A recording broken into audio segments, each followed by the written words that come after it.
বরিশালের গৌরনদীতে গ্রামীণ অবকাঠামো উন্নয়নের কাজ না করে বরাদ্দকৃত অর্থ হাতিয়ে নেওয়ার চেষ্টা। প্রায় ৪ কোটি টাকার ৩৫০ প্রকল্পের কাজের ১০%ও সম্পূর্ণ হয়নি।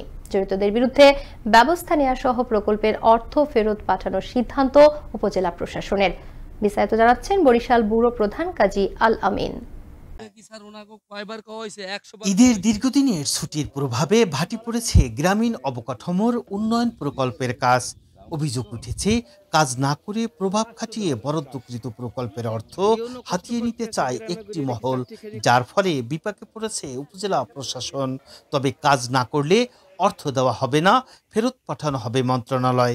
প্রকল্পের নির্মাণ ও সংস্কার কাজ পরিদর্শন শেষে জানালেন উপজেলা নির্বাহী অফিসার রিফাত আরা মৌরি। যারা কাজ করেনি সেক্ষেত্রে তাদের তো টাকা নেওয়ার সুযোগ নেই, কিন্তু যেহেতু এখন সময় শেষ, তাহলে সেক্ষেত্রে আমাদের বাধ্য হয়েই, যদি এরকম কোনো কিছু থেকে থাকে যাদের টাকা আসলে দেওয়ার কোনো সুযোগ নেই, কাজ করেনি, সেক্ষেত্রে হয়তো টাকাটা আমাদেরকে ফেরত দিতে হবে। দুর্যোগ ব্যবস্থাপনা ও ত্রাণ মন্ত্রণালয় থেকে উপজেলা প্রকল্প বাস্তবায়নের আওতায় ৬০টি ইউনিয়নে প্রায় ৪ কোটি টাকার ৩৫০টি উন্নয়ন প্রকল্পের কাজ ভাগ করে নেওয়া হয়েছে।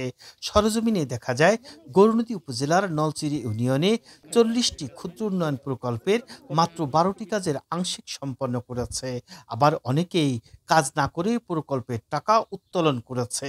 সেক্ষেত্রে প্রচলিত নিয়মে দ্বিগুণ অর্থ আদায় সহ আইনি ব্যবস্থা নেওয়ার হুঁশিয়ারি উপজেলা প্রশাসনের। তারা প্রকল্প নিয়ে যে সরকারের অর্থটা ফেরত যাচ্ছে, তারা কাজগুলো করলো না, যেটা করার সুযোগ ছিল, এটার জবাবদিহিতা অবশ্যই তাদেরকে করতে হবে যে তারা কেন এটা করেনি, এবং ভবিষ্যতে তারা যখন কাজ করবে, এটা আমরা তাদেরকে মার্ক করে রাখবো যে তারা আসলে এই কাজগুলো করেছে, প্রিভিয়াস হিস্ট্রিটা তাদের থাকবে।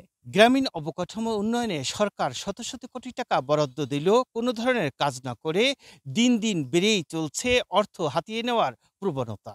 সেক্ষেত্রে তাদেরকে আইনের আওতায় আনা সহ স্বচ্ছতা ও জবাবদিহিতা নিশ্চিত করা না গেলে গ্রামীণ জনপদ উন্নয়ন মুখ থুবড়ে পড়বে, এমনটি মনে করছেন সচেতন মহল।